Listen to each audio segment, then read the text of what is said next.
हैं, ये यशोदा गोरी नंद गोरे तू काला क्यों, क्या बताऊं, इनका पाप लेता लेता मैं काला हूं। तो ये अपना पाप मुझे दे जाते हैं और मैं वो ब्रज रज लगाकर अपने पापों का प्रक्षालन किया करता हूं। ये ब्रज रज,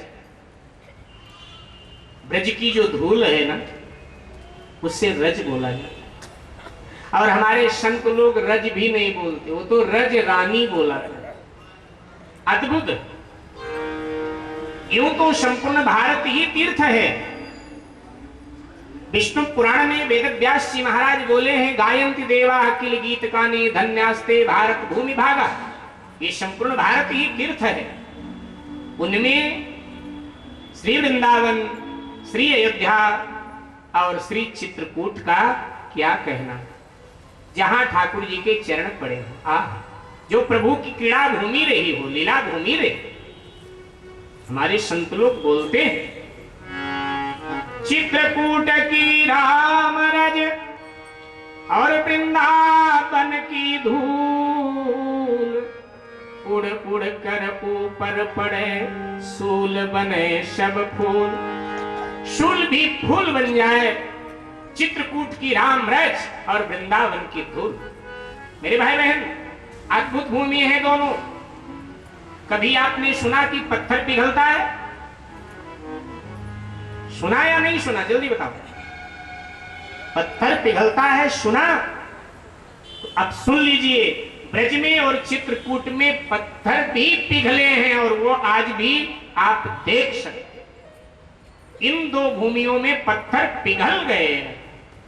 प्रभु प्रेम में पत्थर पिघल गए। हाँ, चित्रकूट में जब कामदगिरी की परिक्रमा करते हैं आप, तो कामदगिरी की परिक्रमा में आपको वो स्थान आएगा, वो स्थान आता है जहां भरत श्री राम का मिलन हुआ। तो पिघल गया वो पत्थर जिस टुकड़े पर खड़े थे प्रभु, और भरत और श्री राम के चरण आज भी अंकित हैं और स्पष्ट दिखाई दे रहा है कि पत्थर पिघला है और उस पिघले पत्थर में चरण अंकित। ब्रज में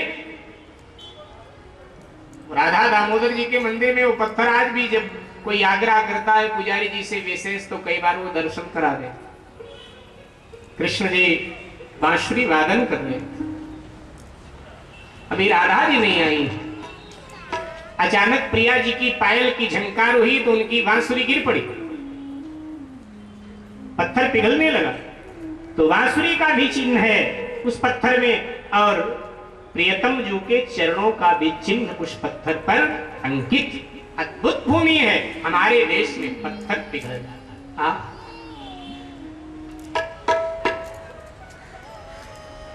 विज्ञान का सिद्धांत कुछ भी कहता रहे, लेकिन यहां तो आंखों देखी बात, पत्थर पिघल जाता। अद्भुत भूमि। तो मेरे भाई बहन, ब्रज रज की बड़ी में, जब हमारे देश में रजवाड़े थे, आपने पढ़ा होगा, तो जयपुर की महारानी साहिबा वृंदावन बिहारी जी का दर्शन करने आए। उन दिनों कच्ची गलियां होती थी। सुबह का समय उनका सिपाह सालार आगे आगे, सैनिक पीछे, और बीच में महारानी जी की पालकी। सुबह का समय था, एक जमादारनी झाड़ू लगा रही थी, धूल उड़ रहा। सिपाह सालार ने कहा, क्या धूल उड़ा रही हो, बंद करो, पता नहीं महारानी साहिबा आ रही हैं। उसने कहा, रानी साहिबा? हाँ। जमादारनी ने अकड़ करके कहा, कौन सी रानी साहिबा? अरे हमारे ब्रज में 4 ही रानी है, ये 5वीं कहां से आ गई? सिपा सालार ने कहा, कौन सी 4 रानी? तो जमादारनी ने कहा कि पहली तो हमारी राधा रानी, दूसरी यमुना रानी, तीसरी रज रानी और चौथी में मेहत रानी। ये 5वीं कहां से आई? जैसे इतना कहा कि चौथी में मेहत रानी, वहां मेहत रानी कहा जाता है जमादार, ये 5वीं कहां से आई? तो जयपुर की महारानी साहिबा ने सेवकों से कहा, पालकी नीचे रखो। सेवकों ने पालकी रख दिया। जयपुर की महारानी साहिबा पालकी से उतरकर जमादारनी के चरणों में गिर पड़ी, प्रणाम करने लगी और कहने लगी, तू धन्य है, कम से कम बिहारी जी ने तुझे अपनी गलियों की सेवा तो दी है, हमसे तू बहुत अच्छी है। सचमुच में यहाँ 4 रानी, हम रानी बन के नहीं, हम तो सेवक बन करके आए हैं। 4 रानी तो रज को भी, दुहुल को रज रानी कहा जाता है। हमारे संत लोग गाते हैं कि ये तो ब्रज की रजयति परम पुनीत, बास जहां राधा रानी को, ब्रज की रजयति परम पुनीत, बास जहां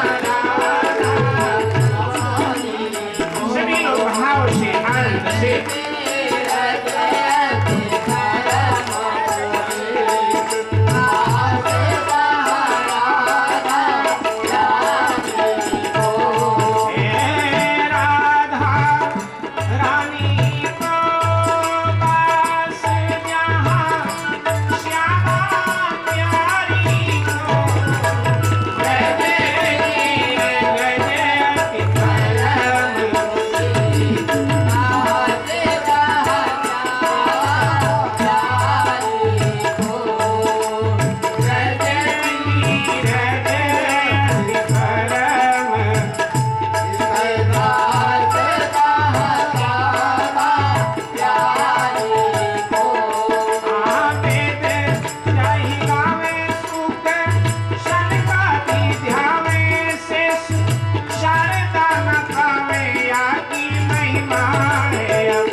अफगानिस्तान का पठान है रस्थान, लेकिन रस्थान कहता है कि हे परमात्मा, मुझे दोबारा मनुष्य बनाना तो ब्रज का ग्वाला बनाना, अगर मुझे पक्षी बनाना तो ब्रज का पक्षी बनाना, राधे राधे गाया करेंगे वहीं बैठकर।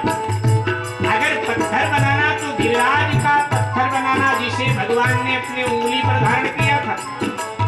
अगर वृक्ष बनाना तो वृंदावन का वृक्ष बनाना। शायद मेरे कर्म ज्यादा खराब हो, मुझे गंदी नाली का अगर कीड़ा भी बनाना तो वृंदावन के गंदी नाली का कीड़ा बना दे।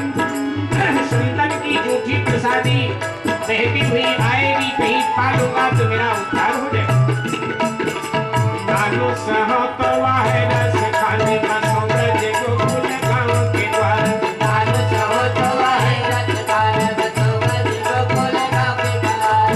जो पशु हो तो कहा बस मेरो चरो नित नंद के धेनु मजार, जो पशु हो तो कहा बस मेरो चरो नित नंद के धेनु मजार। अरे वाहन हो तो वही गिरी को जो धरो कर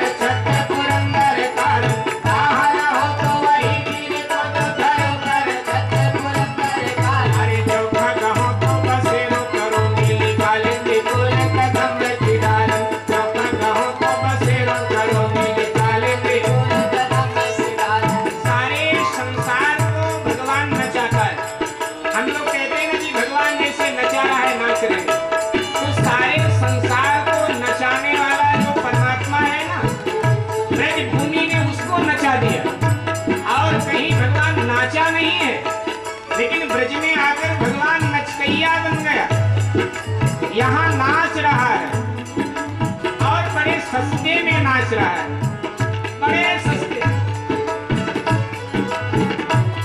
रसखान कहता है तो शेष के, गणेश के, शिव के, इंद्र के ध्यान में नहीं आता, ऋषि मुनियों के ध्यान में नहीं आता। वेद जिसका नेति नेति कहकर बखान करता है, अरे ब्रज की अहीरों की छोकरियां उसे जरा सी छाछ का लालच देके नचाया करती।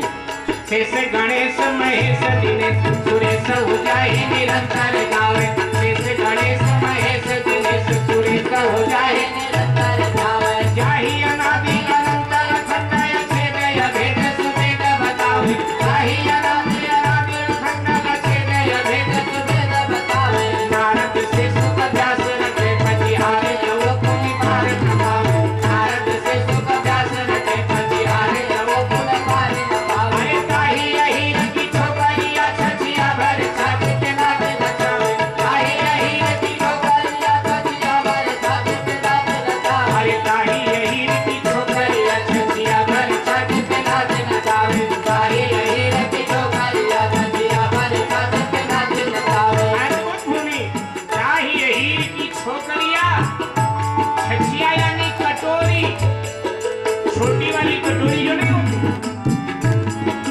ताहि अहीर की छोकरिया छछिया भर छाछ के नाच नचावे, ताहि अहीर की छोकरिया छछिया भर छाछ के नाच नचावे। अहीरों की छोकरियां कहती छाछ पीना है, ठाकुर जी कहते हैं हाँ तेरे हाथ का छाछ बड़ा मीठा लगता है, नहीं पिलाए दे। कहती ऐसे पिलाने वाली नहीं तो थोड़ी देर नाच करके दिखा दे। तो अहीरों की छोकरियों के आगे ठुमका लगा रहा है, नाच रहा है, क्यों? छाछ पीना है। ताहि अहीर की छोकरिया छछिया भर छाछ के नाच नचावे, ताहि अहीर की छोकरिया छछिया भर छाछ के नाच नचावे। ब्रज में आकर के परमात्मा रसिक बन गया, इसलिए कहते कि रजयते परम कोटि बात जहां प्यारी हो, रजयते परम कोटि बात जहां प्यारी हो। मैया ने कहा मैं कुछ नहीं जानती तेरा ब्रज रजवज, तूने मिट्टी खाया है, मुंह खोल। भगवान ने जब बहुत कहा मैया नहीं मानी, तो भगवान ने कहा अगर नहीं मानती हो तो पश्चिमे मुखम, मेरे मुख में देख लो। मैया ने कहा खोल मुख। जैसे भगवान ने मुख खोला, भगवान के मुख में विराट ब्रह्मांड का यशोदा मां भयभीत हो, बेहोश हो, मूर्छित हो। बड़ी देर के बाद में जब होश आया तो भगवान ने कहा मैया मुझे दूध पिला दो, स्तन पिला दो। मैया तो डरी हुई, कुछ बोल नहीं पा रही। भगवान को लगा ये मैंने वास्तविक रूप दिखाकर मां को अच्छा नहीं किया। विचार किया कृष्ण जी ने कि भगवान बनने में फायदा है या मनुष्य बनने में फायदा है मां के सामने। विचार किया तो पाया कि मनुष्य बनने में ही फायदा है, भगवान बनने में कोई फायदा नहीं। सोचा कृष्ण जी ने अगर भगवान बनूंगा तो मेरी तो मुसीबत आ जाएगी, क्योंकि भगवान की बहुत बड़ी मुसीबत रहती है बेचारा। सोचा होगा कृष्ण जी ने कि अगर भगवान बना तो मैया मुझे ले जाएगी, घर के कहीं खाली स्थान में कोई आला वगैरह खाली पड़ा होगा तो वहीं 2.5 मीटर का पीला कपड़ा बिछाकर बस उसी पर हमको बिठा दे। स्वयं तो गुदगुदे गद्दे पर सोएगी और हमारे लिए बस वही रहेगा पीला कपड़ा 1-2.5 मीटर। खुद ठंडी में रजाई उड़ेगी बढ़िया से और हमारे लिए एक चद्दर भी नहीं होगा, ठंड में वैसे ही परेशान। खुद तो न जाने क्या क्या बढ़िया बढ़िया बनाकर सुबह से शाम तक खाएगी और हमारे लिए हरिद्वार जाएगी, 250 ग्राम मिश्री ले आएगी, 4 दाना प्लेट में रखकर घंटी बजा देगी, गोपाल जी का भोग लग गया। दुनिया भर की अगरबत्ती धूप बत्ती जलाकर नाक के आगे और रख देगी। तो हमारी तो हो जाएगी मुश्किल अगर मैं बनूंगा भगवान। इसलिए कृष्ण जी ने सोचा भगवान नहीं बनना है, मनुष्य बनना है। मनुष्य बनूंगा तो फायदे में रहूंगा, तो अब करूं क्या? तो भगवान ने उसी समय यशोदा जी को भुलावे में डाल दिया। जो कुछ यशोदा जी ने देखा था सब भूल गई, उन्हें पता ही नहीं क्या हुआ क्या नहीं हुआ, कोई मतलब नहीं। दोबारा फिर भगवान ने कहा स्तन पिला दो, गोद में ले लिया अपने लाला को, स्तन पिलाने। यशोदा, ध्यान दीजिए, दोनों अवतारों में भगवान ने अपनी माँ को विराट ब्रह्मांड का दर्शन। रामावतार में भगवान श्री राम कौशल्य जी, थोड़ा सा अंतर है क्या? यहां भागवत जी में प्रसंग है मिट्टी खाने का, और वहां क्या है? अजी अच्छा ठीक है, हाँ ठीक है ठीक है। वहां खीर खाने का प्रसंग है, खीर खाने का। आज मैया ने राम जी को नहलाया धुलाया, टीका उका लगा दिया काला, स्तन पिला के पालने में सुला दिया, फिर स्वयं नहा धो करके और बढ़िया खीर बनाया, और मंदिर में गई भगवान के। कौशल्या महल से मंदिर दूर है, तो वहां गई, खीर का प्रसाद रख दिया नारायण के आगे, प्रार्थना करते हैं प्रभु भोग लगाओ। अब भाव से कोई बुलाए तो भगवान को आना पड़ता है। भगवान वहां पालने में थे, सोचा यही मैया भोग लगा देती, बेकार में वहां गई मंदिर। अब वहां भगवान राम प्रकट हो गए, खीर खाने लगे। मैया ने आंख खुला, हो मेरा बेटा महल से यहां तक आया कैसे? क्योंकि अभी चल नहीं सकता, अभी छोटा है। ये दो है कि ये दौड़ी दौड़ी वहां गई, तो वहां सो रहे हैं, फिर आई मंदिर में, यहाँ खीर खा रहे हैं। अरे ये दो है कि ये? यहाँ वहां दो बालक देखा, मति भ्रम मोर की आन विषे। अब देख राम जननी अकुलानी, प्रभु हंसी दीन मधुर मुस्कानी। देखा मां बेचैन है, परेशान है, तो प्रभु हंस पड़े, और जैसे प्रभु का मुख खुला, अनगिनत शिव ब्रह्मा दुर्गा सरस्वती दशरथ कौशल्या न जाने क्या विराट।